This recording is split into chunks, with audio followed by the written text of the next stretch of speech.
ഉച്ചവർക്കൊക്കെ കഴിഞ്ഞ് ദൂക്കുട്ടി എണീറ്റിട്ടുണ്ട്. കുഞ്ഞ് എഴുന്നേൽക്കുന്ന ടൈമിൽ കുഞ്ഞിന്റെ അടുത്ത് ആരെങ്കിലും കാണണം, ഇല്ലെങ്കിൽ കുഞ്ഞ് ഇതുപോലെ കരയൊക്കെ ചെയ്യും. കണ്ണേന് ഇതുപോലെ പുതിയ റെസിപ്പീസ് എന്തെങ്കിലും കണ്ടു കഴിഞ്ഞാൽ അത് ട്രൈ ചെയ്യാൻ ഭയങ്കര ഇഷ്ടമാണ്. അപ്പോൾ ഇന്ന് ബ്രെഡും മുട്ടയും കൊണ്ടുള്ള എന്തോ ഒരു ഐറ്റമാണ് ഉണ്ടാക്കാൻ പ്ലാൻ ചെയ്തിട്ടുള്ളത്. ഉണ്ടാക്കുന്നതൊക്കെ നല്ലതാണ്, പക്ഷെ അത് കഴിഞ്ഞിട്ട് കിച്ചണിൻ്റെ അവസ്ഥ അത് എങ്ങനെയായിരിക്കും, പിന്നെ അത് ക്ലീൻ ചെയ്തെടുക്കാന്നുള്ള ഉത്തരവാദിത്തം നമ്മുടെയാണ്. അതിപ്പോൾ എല്ലാ വീട്ടിലും അങ്ങനെ തന്നെ ആയിരിക്കും അല്ലേ. ഹസ്ബൻഡ്സ് അടുക്കളയിൽ കയറി എന്തെങ്കിലുമൊക്കെ സഹായിക്കുകയൊക്കെ ചെയ്യും, പക്ഷെ അത് കഴിഞ്ഞിട്ടുള്ള ക്ലീനിങ് പരിപാടികളെല്ലാം നമ്മുടേതായിരിക്കും. അങ്ങനെ ക്ലീനിങ് എല്ലാം കഴിഞ്ഞ ശേഷം ഞാൻ ചായയൊക്കെ ഇട്ടിട്ടുണ്ടേ. നമ്മുടെ വീട്ടിലെല്ലാവർക്കും അങ്ങനെ സെപ്പറേറ്റ് കപ്പ് ഉണ്ടാവും. എനിക്കാണെങ്കിൽ ഇതുപോലെ വലിയ ഗ്ലാസ്സിൽ ഒത്തിരി ചായ കുടിക്കുന്നത് ഭയങ്കര ഇഷ്ടം. ഇനി ഞാൻ കണ്ണേണ്ണ ഇന്നുണ്ടാക്കിയ റെസിപ്പി നല്ലതായിരുന്നോ ഇല്ലയോ എന്ന് പറയാവേ.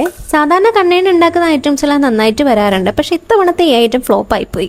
അതെല്ലാം കഴിഞ്ഞ് വാവേനെ ഒന്ന് കുളിപ്പിച്ച് കൊണ്ടുവന്നിട്ടുണ്ടേ. രാത്രിയാകുമ്പോൾ കുഞ്ഞിനെ ഒന്ന് മേലെ അഴിച്ചെടുക്കും. അപ്പം ഞാനും കുളിച്ചിട്ട് വന്നിട്ടുണ്ടേ. കുളിച്ച് വന്ന ഉടനെ കുഞ്ഞ് നന്നായിട്ട് ഉറങ്ങും.